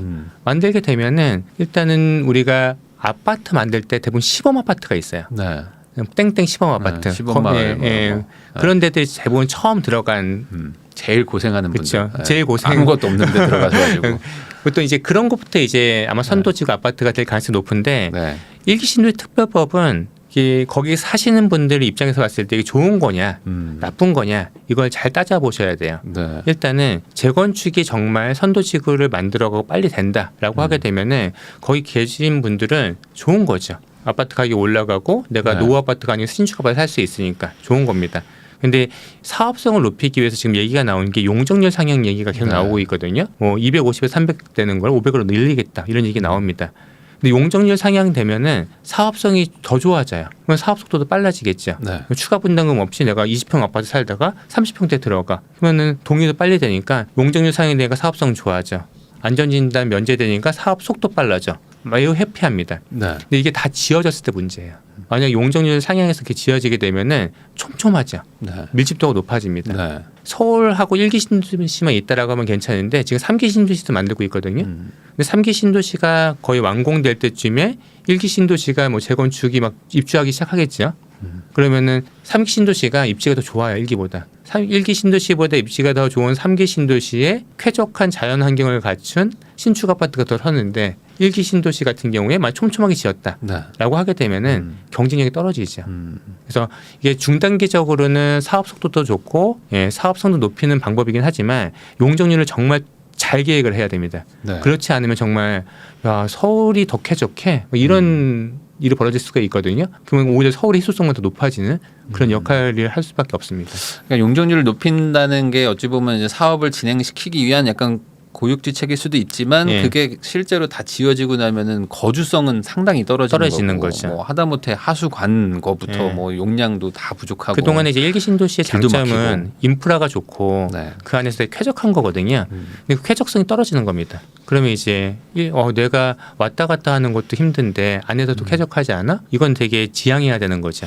그러면 오히려 그 선도 단지나 아니면 이제 초기에 하는 그런 단지들은 좀 많이 혜택은 볼 수 있겠지만 이제 후반에 있는 그런 단지들은 좀 상대적으로 좀 불리할 수도 있겠네요. 근데 이거는 뭐 용적률을 정말 500% 이렇게 했을 때 얘기고요. 네. 잘 하겠죠. 예, 거기서 그러니까 뭐 너무 촘촘하지 않게. 역세권만 좀 많이 늘리고. 예, 그래서 이거는 무조건 용적률 높이는 게 좋지는 않다. 예, 현재 있는 상태에서 좀 더 쾌적한 상황을 만드는 거 그렇게 진행을 해야 될 필요가 있습니다. 네. 근데 이제 사실 사업성 높이려고 한다는 건 결국에 뭐 대출 조금 뭐 풀어주는 거 예. 아까 말한 안전진단 풀어주는 거 예. 말고는 사실 용적률밖에 없는데 지금도 뭐 분당은 조금 뭐 낮은 편이지만 다른 데들도 여전히 뭐 높은 상태에서 이게 용적률을 많이 못 풀어준다 그러면은 예. 사업 자체가 진행이 안 될 가능성도 있는 거 아닌가요? 뭐 이주 단지도 만든다고 하는데 이게 어디다 만드는 건지. 일단 우리가 재건축 패스트트랙도 나오면서 네. 일기 신도시뿐만이 아니고 30년 지난 아파트들 이제 안전진단 통 안 해도 되니까 마음대로 네. 재건축해 이렇게 하니까 와 나 정말 이제 재건축 되는 거야라고 생각하시는데 절대 안 됩니다. 재건축은 언제 되냐면은 사업성이 좋을 때 돼요. 사업성은 언제 좋냐면은 가격이 올라갈 때 됩니다. 가격이 3천만 원이었던 게 4천 원 올라가요. 그러면 내가 5천에 분양할 수 있어. 그럼 사업성이 좋아지니까 동의도 잘 돼요. 네. 근데 5천만 원이었던 게 4천만 원이 되고 3천만 원이 떨어지려 그래. 그러면 여기서 추가 분담금 내라니까 사업이 안 되거든요. 네. 결국은 이 안전진단을 없이 30년이 지난 아파트를 언제든지 재건축 조합 만들어서 할 수 있게 만들게 되면 어떤 일이 벌어지면은 경기가 좋을 때는 너도 나도 재건축하겠다 그래요. 하겠죠. 네. 경기가 안 좋아지게 되면은 다 지금은 때가 아니야 안 합니다. 그래서 지금도 경기가 좋을 때 입주 물량이 많고 경기가 나빠지게 되면은 인허가는 안 받아갖고 네. 계속 공급이 과잉됐다가 너무 모자랐다가 이런 일이 벌어지는데 더 심해지는 거죠. 네. 전반적으로 약간 정리를 잘해야 됩니다. 이게 안정적으로 공급되는 게 중요하거든요. 근데 이 정책 자체는 안정적인 공급보다는 좋을 때는 다 경기장에 뛰어 들어와, 나쁠 때는 다 쉬어. 약간 이런 느낌이에요. 개별 단지에 계신 분들 안전진단 통과 없이 그냥 바로 해도 되는 게 좋다라고 생각하지만 실제 시장에 됐을 때는 되게 시장 참여자들이 되게 피로함을 느낄 수 있는 그런 정책이라고 생각됩니다. 물론 이제 안전 진단 가지고도 싸우는 단지들이 너무 많기도 예. 하고 하다 보니까 예. 뭐 우선 풀어줄 테니까 진행은 좀 하고 있어 봐. 예. 뭐 이런 거긴 하겠지만 아까 말씀하신 것대로 결국에 다 비슷한 시기에 하고 싶어하는 그렇죠. 거니까. 사업성이 좋아질 땐 다 경기 좋을 때거든요. 지금은 사업성이 안 나오기 때문에 이거 풀어줘도 못합니다. 네. 그러면 지금 뭐 이런 정책도 얘기도 해보고 뭐 이제 앞으로 전망도 얘기를 해봤는데 사실 이 집값의 바로미터라는 게 어찌 보면 이제 강남이 예. 뭐 오르면 뭐 다른 데도 뭐 따라 올라간다 예. 뭐 이런 얘기들이 있는데 최근에는 어쨌든 강남이 뭐 빠르게 또 반등도 하고 예. 그리고 이제 다른 지역들은 좀 못 따라가고 예. 이런 상황이란 말이죠. 예. 위원님 말씀대로라면 이제 강남도 약간 반등을 한 게 다시 좀 이렇게 내려오는. 예. 그러니까 오히려 이제 따라 올라가는 게 아니라 같이 따라 내려오는 거로 예. 갈 수밖에 없다. 일단 강남도 약간 나눠서 볼 필요가 있거든요. 나눠서 본다는 거는 대단지 아파트들은 워낙에 다양한 니즈가 있기 때문에 급하게 파셔야 되는 분들 계세요. 그런 분들은 시장이 바뀌게 되면은 급매물이 나오겠죠. 네. 그래서 우리가 서울 아파트 시장의 바로미터를 볼 때 잠실을 많이 보거든요. 네. 잠실을 많이 보는 이유가 잠실 대표이기 때문이 아니고요. 잠실, 엘사고, 리센츠 두 개 단지만 합쳐도 만 세대가 넘어가요. 매물이 워낙 많을 수 있다는 거죠. 네. 그래서 여기가 먼저 움직이는 경우가 많습니다. 2021년 10월 달에 고점이었거든요. 네. 엘사 아파트, 리센츠 아파트 33평 기준 말씀드리면 이때가 27억을 찍었습니다. 최고점이었습니다. 네. 이게 쭉 떨어져요. 2022년도 12월에 19억까지 떨어집니다. 네. 그래서 고점 대비해서 30%가 빠집니다. 근데 이게 작년 1월부터 상승하는데 일산부동산 대책 내고 특례보건전례 내고 금리 인상도 약간 완화되는 것 같고 그러다 보니까 가격이 올라갔고 24억까지 올라갑니다. 네. 그래서 19억에서 24억까지 9개월 만에 올라갑니다. 근데 이게 10월 달부터 가격이 쭉 떨어져요. 네. 그래서 지금 22억 4천까지 떨어져 있습니다. 네. 그래서 지금 고점 대비해서 한 17% 빠져 있거든요. 그래서 지금 요 정도가 약간 서울 평균이에요. 반면에 하나도 안 떨어지는 곳들도 있어요. 막구 정도가 하나도 안 떨어졌습니다. 네. 근데 이런 것들은 예전에 2022년도에 잠실이 워낙 빨리 빠질 때 와, 저 가격엔 내가 못 팔지 하다 보니까 가격도 오르기 시작하는 거예요. 네. 거래가 안 되다가 이제 거래되는 것들이 이제 뭐 신고가 찍고 압구정 좋아진다는 얘기 나오고 뭐 조감도 나오니까 되게 멋있어 보이고 네. 그래서 이제 가격이 안 빠졌는데 이 불황기로 접어들게 되면 천천히 빠지거든요. 천천히 빠질 때 다 같이 빠져요. 그래서 지금 안 빠졌던 곳들도 아 이게 가격이 빠지네. 내가 지금 안 팔 거면 모르겠는데 팔 거면 지금 팔아야겠네. 절대 안 빠지는 곳은 없다. 네. 이렇게 좀 보셔야 될 것 같아요. 그래서 좀 더 전반적으로 강남에서도 대단지 아파트 먼저 빠지고 있고 입지가 좋고 예, 그런 곳들도 따라가면서 빠질 가능성이 높아지고 있다. 이렇게 보시는 게 좋을 것 같습니다. 그러면 강남 쪽에서 좀 그래도 좀 반등이 일어났는데 거기도 이제 조금 천천히 내려간다고 하면은 다른 지역들은 뭐 우리도 이제 좀 반등하는데 그런 것들이 없이 그냥 여기서 또 추가 하락 정도로 좀 봐야 되나요? 아니면 이미 빠져 있으니까 그냥 여기는 그냥 뭐 거래가 안 되는 상황에서 이미 그냥. 빠져 있기 때문에 추가 하락보다는 유지한 상태가 있는 거고요. 네. 그다음에 강남권이 더 빠지게 되면 같이 좀 더 빠지지 않을까라고 예상이 되고요. 우리가 뭐 이런 거 평균 20% 빠졌다라고 하게 되면은 많이 빠진 아파트는 거의 더블로 빠져요. 네. 뭐 40% 빠지기 때문에 이건 제가 말씀드린 건 약간 평균치 이렇게 생각하시면 될 것 같습니다. 네. 그러면 이제 서울도 그렇고 뭐 전체적으로 지방도 이제 지금보다는 전체적으로 좀 전국적으로 좀 이렇게 지금은 내려간다고 봐야 될까요? 뭐 예전에 2009년도엔 디커플링이 돼갖고 지방은 오르고 오히려 서울 같은 경우는 빠졌거든요. 네. 지금 약간 동조하기 때문에 다 전국적으로 다 같이 올랐다 같이 떨어지고 있습니다. 그래서 지금 뭐 지방시장을 따로 볼 필요는 없는 거고요. 오히려 지방시장은 따로 본다라고 하게 되면 미분양이죠. 이 서울 같은 경우에 미분양이 되게 적어요. 지금 작년 11월 기준으로 해갖고 미분양 물량이 870호 정도밖에 안 됩니다. 서울, 경기, 인천, 수도권 전체가 7,000호 정도예요. 근데 지방은 지금 5만 호가 넘거든요. 중공업 미분양도 계속 증가하고 있어요. 네. 그래서 지금 지방 같은 경우에는 이 수도권보다 회복하는데 좀 시간이 많이 걸릴 것 같습니다. 그 준공후 미분양을 뭐 사는 거에 대해서도 막 정책도 나오고 있는데 예. 그것도 결국에 다 이제 지방에 많으니까. 예, 그리고 이제 지방 대책이긴 하겠지만 지방도 분위기는 뭐 좋아지기는 쉽지는 않다. 그렇게 그쵸. 좀 정리를 할 수 있겠네요. 지금 서울 아파트 가격이 2023년도 10월부터 가격이 떨어지기 시작했거든요. 네. 거래량은 한 달 먼저 감소하기 시작했습니다. 그래서 9월 때부터 감소를 하기 시작합니다. 우리가 거래량이 정말 없었을 때가 2022년도 하반기거든요. 이때는 월 평균 서울 기준으로 네. 680건밖에 거래가 안 거의 됐습니다. 안 됐죠. 정말 거래가 안 됩니다. 거래 동팍이 이 정도 수준이었습니다. 네. 그래서 2023년도 되면서 저가 매수에 대한 기대가 높아지고 그러면서 거래량이 막 증가하거든요. 네. 그래서 상반기의 거래량이 월 평균 한 2,800건 정도 갖고 8월 달에 3,899건까지 찍습니다. 네. 근데 그 다음부터 9월 때부터 계속 떨어지고 있어요. 뭐 특례 보금리론도 이제 없어지고 네. 고금리도 떨어진 데는 계속 가고 있고 가격도 너무 높고 매도 호가는 더 높고 그러다 보니까 거래가 안 되고 있는 거죠. 그래서 지금 거래량은 고점을 찍고 좀 줄어들고 있다라고 네. 보시면 될 것 같고요. 근데 이 거래량이 그러면 2020년 하반기만큼 줄 거냐? 사실 그 정도까지 주는 건 쉽지는 않습니다.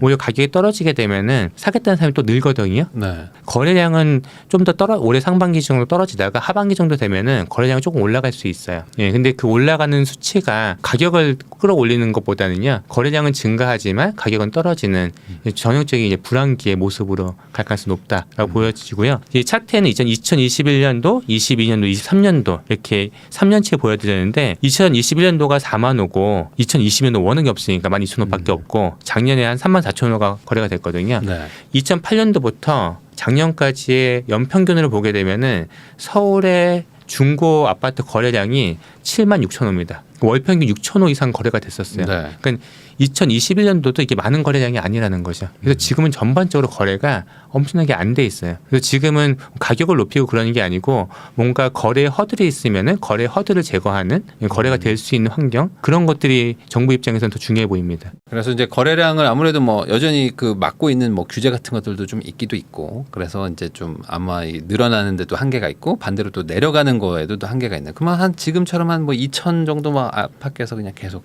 간다. 그러면은 이 생각보다 적은 거잖아요. 엄청 적은 거죠. 적은 거기 예. 때문에 뭐 갈아타는 것도 이제 쉽지는 않을 수도 있겠어요. 근데 갈아타기가 쉽지는 않겠지만 사실 가격이 떨어지는 이런 하락기가 갈아타기 좋을 때거든요. 물론 이제 내가 갈아타고자 하는 아파트가 네. 나하고 동일한 비율로 떨어져야겠죠. 네. 나는 10억에서 15억짜리 갈라 그러는데 지금 5억이 필요하겠죠. 네. 둘 다 20%가 떨어져요.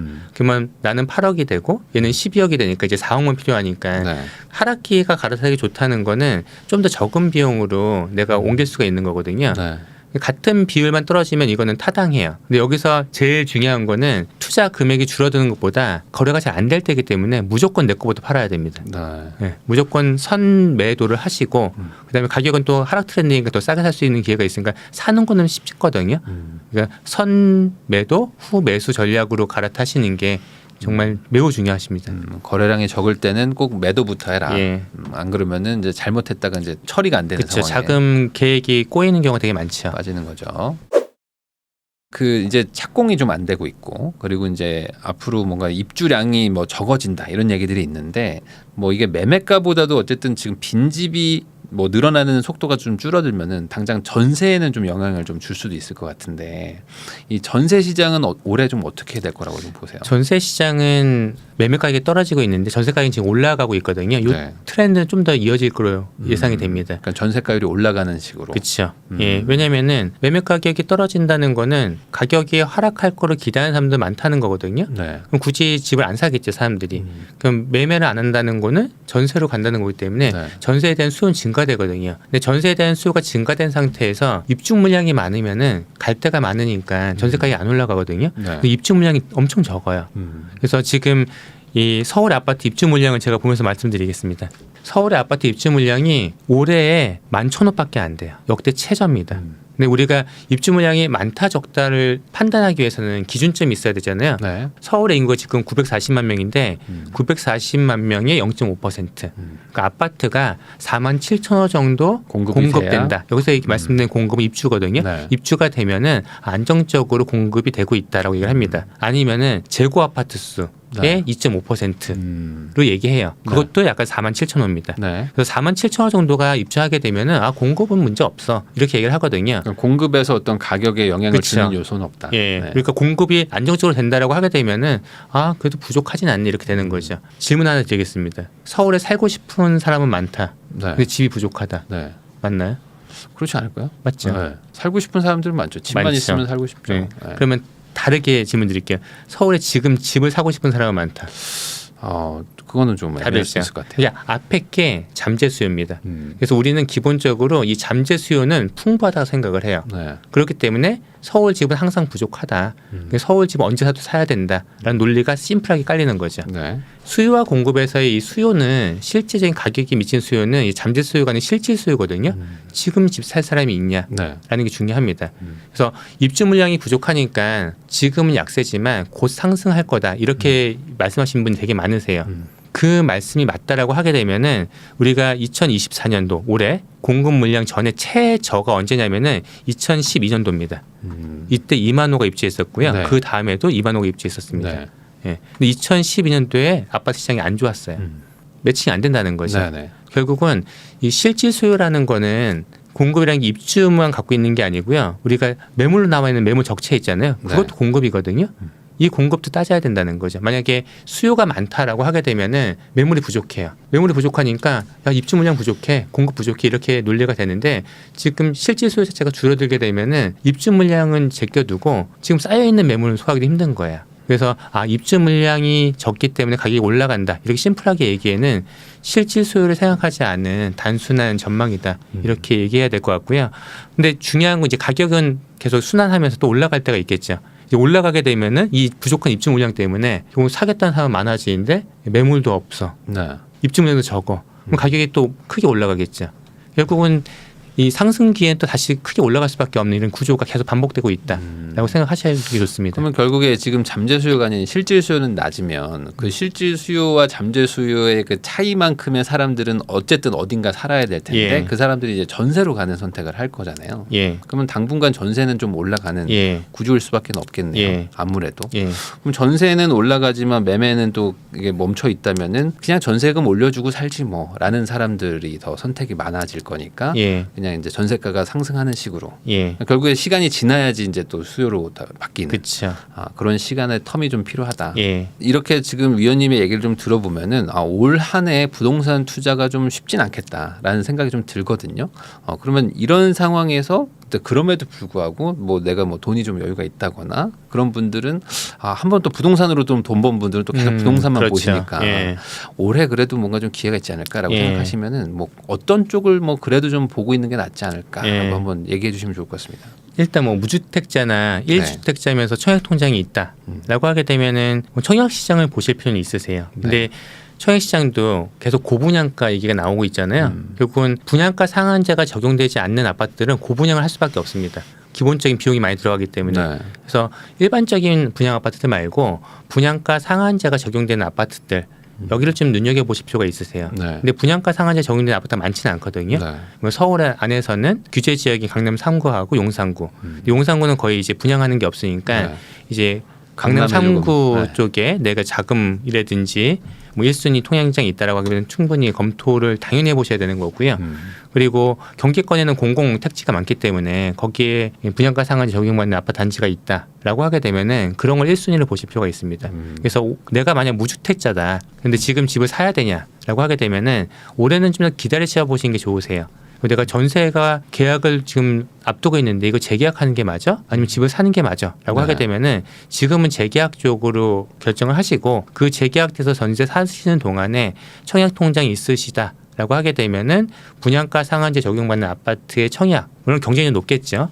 지속적으로 진행하시고 그다음에 2년 후에 재계약 끝났을 때 그때 이제 집을 사시던가 아니면은 올해 가장 큰 세 가지는 금리, 정책, PF 이게 어떻게 변화에 따라 달라지는데 이것들이 되게 급변하게 변화갖고 생각보다 내년 초에 가격이 오르기 시작해. 난 전세가 남아 있어.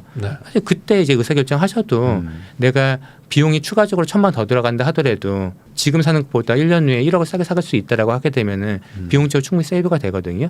그래서 올해는 좀 기다리시면은 좀 더 좋은 기회가 오지 않을까 이렇게 생각됩니다. 그러면은 그 뭐 수익형 부동산 뭐 이런 거 살려고 하시는 분들도 있거든요. 그런 분들은 지금 뭐 금리가 아직 뭐 여전히 높은 상태인데 금리 인하 시그널 가지고 한번 사볼까 하는 분들은 지금 어떻게 판단을 좀 해야 될까요? 수익형 부동산 가격은 아파트하고 다르게 거의 안 떨어졌어요. 강남의 뭐 꼬마 빌딩, 뭐 중소형 빌딩 이런 것들은 수익률 한 2%밖에 안 나옵니다. 우리가 수익형 부동산 사는 이유는 두 가지거든요. 하나는 수익을 받기 위함인 거고 하나는 레버리지를 일으키는 거예요. 근데 지금 기준금리가 3.5니까 대출금리 4.5 하게 되면은 2%는 역레버리지가 너무 많이 나는 거죠. 그래서 단순하게 내가 대출을 일으켜서 투자하시겠다는 분 거의 없습니다. 내가 순수하게 에쿼티로 내 자산으로 투자하시겠다. 아니면 사업 목적으로 매수하시겠다. 이런 분들은 간혹 있는데 이런 분들도 지금 사는 것보다는 좀 더 늦게 사는 게 싸지 않을까 이렇게 생각을 하고 계세요. 근데 이제 PF 부실에 대한 사업장 정리를 하는 과정에서 토지 가격이 떨어지게 되면은 아무래도 건물주들도 약간 심리적으로 지금 팔아야 되는 게 맞겠다 하시면서 가격이 떨어질 수 있고요. 근데 유동성 장세가 엄청 심했던 코로나 때 2021년도 2022년도 이때 빌딩 거래가 엄청 많이 됐거든요. 그때는 금리가 되게 쌌잖아요. 0.5였고 대출 금리가 2%였습니다. 이 사람들이 대출금리가 높아지면은 던져야 되는데 왜 안 던지냐 이렇게 질문하시는 분들 계신데 수익형 부동산은 보통 3년 고정이에요. 그러면 이제 2022년도에 사셨던 분이 계시면은 2023, 24, 25. 근데 2021년도에 사셨으면 이제 올해부터 이제 3년이 도달하거든요. 이제 그런 분들이 이미 고민하고 계신 분이 많으세요. 대출 2%에 받던 게 물어보니까 뭐 4.5인데 이걸로는 내가 답이 안 나온다. 그러면은 조금이라도 낮게 팔아야지. 이런 분이 나오고 있기 때문에 수익형 부동산은 정말 기다리시면 기다릴수록 더 좋은 입지의 물건이 더 싸게 나오는 그런 형태가 될 수 있다라고 보시는 게 좋습니다. 무언가 이제 좋은 집을 사야겠다라고 생각은 하고 계실 거란 말이죠. 그럼 지금부터 조금 알아보고 좀 공부하면 좋겠다라고도 생각하실 텐데 이 좋은 집이라는 거, 그러니까 뭔가 그 투자성도 좀 안 따질 수는 없으니까. 그렇죠. 그런 거의 어떤 기준이랄까요? 뭐가 좋은 투자처고 뭐가 좋은 아파트고 뭐 이걸 어떻게 결정을 해야 될까요? 근데 좋은 집이라는 것 자체가 우리가 집이 어떤 집이 좋은 집인가요? 살기 좋은 집, 살기 좋은 집. 보통 이게 집 하면은 딱 두 가지입니다. 집은 거주의 안정성이 있어야 되고요. 그리고 쾌적성이 있어야 됩니다. 집을 살 거냐 말 거냐 이거는 본인이 선택하시면 돼요. 근데 이 두 가지를 다 해결하려면은 우리나라에서는 집을 사야 돼요. 공공임대로 가시면은 거주의 안정성은 확보가 됩니다. 길게 있을 수 있으니까. 하지만 쾌적성은 약간 떨어져요. 그리고 아무나 갈 수 있는 게 아닙니다. 그래서 대부분 민간 임대로 가셔갖고 일반 전세를 사시는 거거든요. 일반 전세를 사시는 분은 내 자금에 맞춰갖고 내가 쾌적하다고 생각하는 곳에 들어가면 됩니다. 하지만은 2+2 해도 4년 후에는 어떻게 될지 몰라요. 거주의 안정성이 떨어지죠. 그래서 우리나라는 거주의 안정성하고 쾌적성을 두 개 다 보려면은 내 예산 안에서 집을 사는 거는 충분히 검토해 볼 만 하세요. 그랬을 때 어디가 그러면은 집값이 올라갈 때 그래도 평균보다 많이 올라가는 게 좋잖아요. 네. 어디가 좋냐라고 하게 되면은 이것도 다 알고 계십니다. 어디가 좋은지. 이거 대학교 어디가 좋아? 어디가 네. 좋은지 아세요. 사실 근데- 다 답은 나와 있어요. 예. 돈이 없어서 예, 문제지. 근데 이제 내 돈에 맞춰 갖고 가는데 그 안에서 뭘 봐야 되냐 하게 되면은 다 세 가지를 보시거든요. 네. 첫 번째가 당연히 교통이고요. 그다음에 자연환경이고 그다음에 커뮤니티라고 얘기하지만 우리나라는 학군입니다. 근데 이 교통에 대해서는 명확해요. 일자리하고 가까워야 됩니다. 네. 뭐 서울 기준으로 말씀드리면은 도심과 여의도와 강남을 지하철을 빨리 갈 수 있는 곳. 만약에 지방인데 지하철이 없다라고 하게 되면은 이게 산업단지라든지 많이 모여 있는 곳들이 있어요. 예, 그런 곳에 출퇴근이 편한 곳. 결국 지출 근접이 되게 중요하다. 예산은 한정돼 있고 교통, 자연환경, 그다음에 학군 다 따질 수 없다라고 하게 되면은 뭘 보셔야 되냐? 교통을 보셔야 돼요. 그리고 좀 더 욕심내면은 교통 플러스 적어도 초등학교는 가까이 있어야 돼요. 네. 예. 뭐 중고등학교 뭐 버스 타고 가면 되고 나중에 또 이사 가면 되는데 어린 자녀들이 큰 길 건너가는 거 되게 불안해하시거든요. 지하철역 접근성 좋고 초등학교 있는 곳 이런 곳들이 아무래도 되게 오를 때도 많이 오르고 팔라고 그랬을 때도 좀 수월하게 팔 수 있는 아파트다 이렇게 보시면 좋습니다. 결국에 이게 부동산이라는 거는 이제 팔 때 팔 수 있느냐를 좀 생각하면서 좀 내가 미리 사는 거를 좀 고민을 하는 게 매우 중요하죠. 되게 중요한 것 같아요. 예. 살 때가 중요한 게 아니라 사실 팔 때가 중요한 예. 거라서. 그래서 중요한 게 이 집이라는 거는 결국은 내가 원하는 내 라이프 스타일을 반영하는 거잖아요. 라이프 스타일은 사람마다 다 다르거든요. 네. 일반적인 사람들이 뭘 좋아하는지 생각해야 돼요.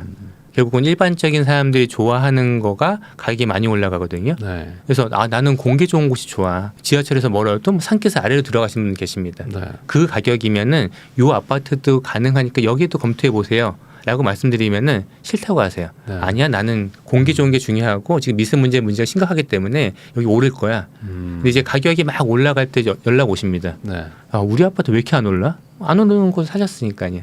그러니까 결국은 나의 라이프 스타일 되게 중요하지만 기본적으로는 사람들이 뭘 좋아하지? 나의 라이프 스타일보다도 사람들이 일반적으로 좋아하는 것 요거 좀 생각을 해보실 필요가 있습니다. 네. 그러면 지금 이제 무주택자, 1주택자 얘기는 어느 정도 좀 해주신 것 같아가지고 그러면 다주택을 가지고 계신 분들도 있거든요. 예. 지금도 다주택이신 분들은 사실 뭐 고금리와 뭐 이런 것들은 이제 다 견뎌서 지금까지 오셨는데 예. 이분들한테 좀 조언해 주시면 좋을 것 같아요. 뭐 가지고 있는 거 좀 이렇게 정리를 좀 해야 될까요? 모든 건 현재 기준 말씀드려야 되니까 현재는 2주택까지는 보유하고 있을 때 페널티가 없어요. 이 종부세 같은 경우는 3주택부터 중과가 되고 2주택까지는 금액에 따라 갖고 이 세율이 정해지는 거지 중과는 없거든요. 네. 결국은 2주택까지는 갖고 계실 때 불이익은 없다 이렇게 네. 생각하시면 좋습니다. 그래서 내가 두 채를 갖고 있는데 얘가 둘 다 똘똘해. 살고 싶어하는 사람 많어. 그런 곳은 버티셔야죠. 네. 예. 그런데 두 채를 갖고 있는데 한 채는 내가 여기 거주도 하고 있고 여기서 이사 갈 필요도 없어. 근데 한 채는 살 계획도 없고 그렇게 좋은 지역 같지도 않아. 그러면은 이거는 매도를 한번 생각해 보실 필요가 있습니다. 그리고 또 반대로 내가 2주택자가 아니고 1주택자다라고 하게 되면은 갈아타기도 생각할 수 있고 이 정도 떨어졌으면 사도 되는 거 아니야? 할 시기가 또 오겠죠. 네. 그랬을 때는 또 여력이 되면은 한 채 더 사도 문제가 안 되세요. 네. 예. 물론 지금 이제 취득세, 강남 상권, 용산군 취득세에 대한 허들이 있지만 보유하는 동안에 문제가 없기 때문에 네. 그래서 최근에 특히 지방에 계신 분들이 이 서울에 있는 부동산을 샀다는 기사가 많이 나오거든요. 네. 그런 기사가 나오는 이유가 두 채를 갖고 있는다 그래갖고 페널티가 없는 거예요. 네. 그래서 지금은 똘똘한 한 채가 아니고 똘똘한 두 채까지도 가능하다. 하지만 세 채 이상은 사회적으로부터 별 바람직해 보이지는 않고요. 지금 세금적으로도 유리하지 않다. 이렇게 좀 말씀드리고 싶습니다. 네, 그럼 마지막으로 이제 올 한 해 또 이제 한 1년을 또 보내셔야 되고 그리고 이제 뭐 연초다 보니까 막 이런저런 막 계획도 세우실 텐데 고민되는 게 이제 부동산이거든요. 결국에 가장 예. 큰 돈이고 가장 목돈 들어가는 거기 때문에 올해 어떻게 할지 말지 막 고민 많이 하고 있는 이런 우리 시청자분들한테 올 한 해를 좀 그냥 한마디로 좀 요약을 해주시면 좋을 것 같습니다. 예. 올해 어떨까? 일단 올해는 주택을 매수하실 계획이 있다라고 하게 되면은 조급한 마음은 좀 버리셔도 될 것 같아요. 좀 여유 있는 마음으로 기다리면은 기회가 온다. 투자를 하지 않는 것도 때로 제일 좋은 투자일 수 있다. 이런 네. 마인드를 좀 갖고 움직이시는 게 좋을 것 같습니다. 네, 아무래도 올해는 조금 좀 지켜보면서 워낙 또 변수도 많아가지고 예, 맞습니다. 저도 최소한 한 상반기까지는 조금 지켜보고 예. 그다음에 한 여름쯤 돼서 뭐 고민하셔도 뭐 손해를 보더라도 많이 손해는 안 보지 않을까라는 예. 생각 좀 해봅니다. 오늘은 이렇게 미래에셋 허혁재 위원님을 모시고 24년 부동산 전망부터 실수요자들은 뭐 어떻게 투자를 할지 이런 다양한 전략에 대해서 한번 이야기를 나눠봤습니다. 귀한 시간 내주셔서 시청해주셔서 다시 한번 감사하다는 말씀 전하면서 저도 위원님과 인사 나누겠습니다. 오늘 나와주셔서 감사드립니다. 예, 감사합니다.